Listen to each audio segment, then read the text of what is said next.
नमस्कार दोस्तों, स्वागत है आप सबका थिंक आइस में। थिंक आइस में आज हम देखेंगे तुर्की के प्रेसिडेंट इर्दोगन फिर से कश्मीर इशू को एक नया इशू बना करके यूएनजीए में एड्रेस कर दिए, जबकि पाकिस्तान में अभी फ्लड का सिचुएशन चल रहा है।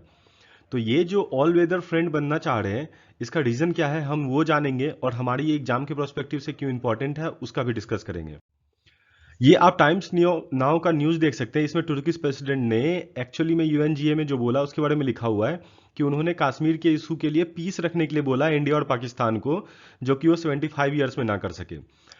अभी उन्होंने ऐसा फ्लड के सिचुएशन, जबकि पाकिस्तान में बाढ़ आ चुकी है, 1400 से ज़्यादा लोगों की डेथ हो चुकी है वहाँ पे, और वहाँ पे खाने के लिए एक्चुअली कुछ नहीं है, बहुत ही ज़्यादा इन्फ्लेशन में है।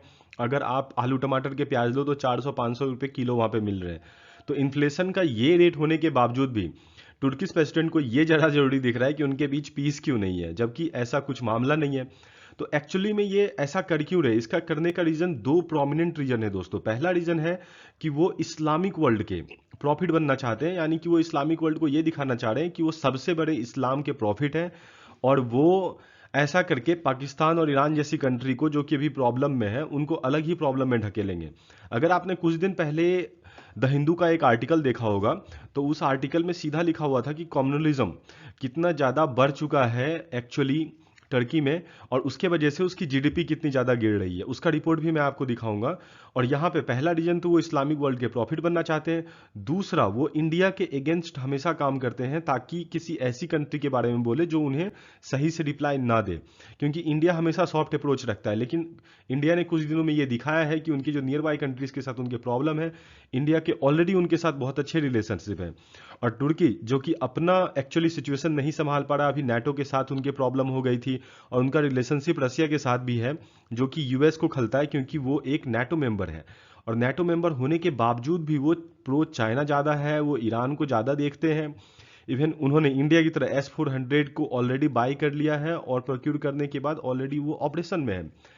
तो ये सारी चीज़ें होने के बाद देखते हैं इनकी कंट्री कहाँ तक जाती है।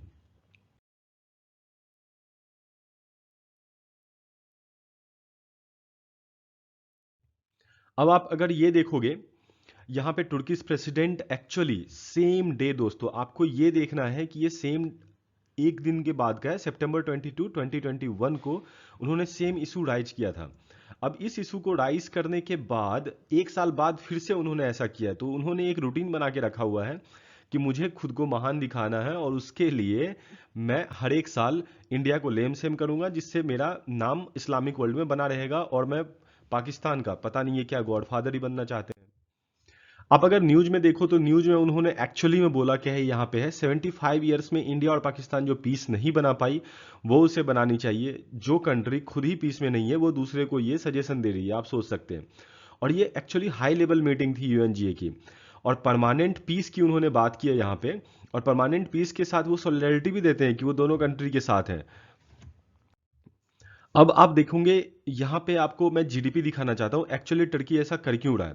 बिकॉज वर्ल्ड बैंक जो है ना, उसने क्लियरली वार्न किया है कि टर्की जो है अपना जीडीपी नहीं संभाल पा रही है। उसका रीज़न क्या है? बिकॉज पहले से अगर आप कंपेयर करो, अगर आप प्रेजेंट में, तो आप ये देखोगे यहाँ पे आपको 10 दिख रहा है, और ये देखो यहाँ की GDP.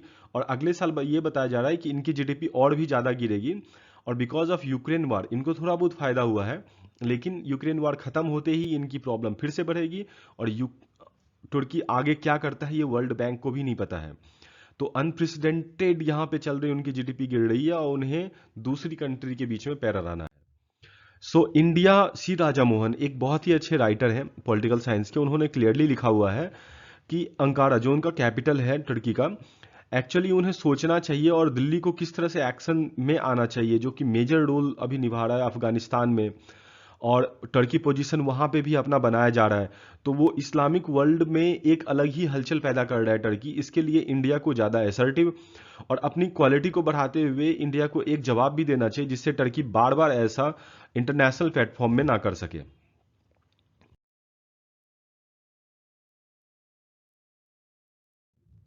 So guys, thank you for watching it. अगर आपको पसंद आया वीडियो तो लाइक और सब्सक्राइब जरूर कीजिएगा।